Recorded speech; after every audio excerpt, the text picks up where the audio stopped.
Hello, my name is Julia and I am going to test out. We have an oven rack here. Our oven's kind of big. I'm at home now and the string was really long, so this is going to be kind of hard to see. But I made little loops on the end. This is my dad, by the way. He's really tall. You can't really see him. Turn the TV down. Oh yeah, he's turning the TV down. All right, I'm gonna have to stand on my tiptoes to make it to where I can hear. But I'm putting my fingers in my ears so I can see what this sounds like when he bangs. What are you gonna hit it with, a pin? We're gonna see what this sounds like. Let me try and, okay, that's good. Go ahead. Whoa.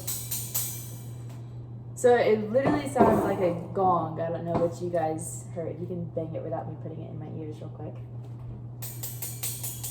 That's a completely different sound. That's a much higher pitch sound, which I'll talk about in a minute. Would you like to try it? Yes. Put your I would fingers love to. in. Just in these Yes, and then stick loops. those in your ears. And fingers in my ears. Yes. I'll move it to where he can see. Ah!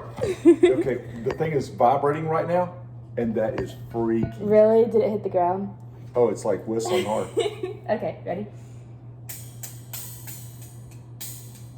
Isn't that sick? The pitch is so much lower. Yeah. Yeah, that is absolutely sick. All right. Thank you for helping me. That's really all I need you for. Okay. Oh. Okay, let me explain why that happened. We were so awkward.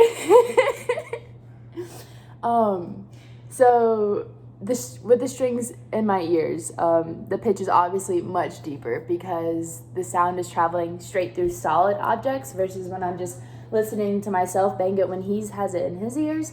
It's a lot higher of a pitch because the vibrations are just traveling straight through the air, which means they can travel a lot faster. So the frequency is a lot quicker, which makes it a higher pitch. And that's very similar to why your voice sounds deeper to you in your head because it's traveling throughout your mind and your brain and the tissues and the bones, which are all solid. And because of that, the vibrations are going to travel a lot slower, and the frequency is going to be slower, which will make a deeper, more fuller sound to your mind. Versus if you listen to a recording of yourself, which I'm about to do, it's going to be a lot more high-pitched. And I'm going to think it's really weird because it's traveling through the air, which makes the frequencies quicker. Yeah. Thanks for tuning in.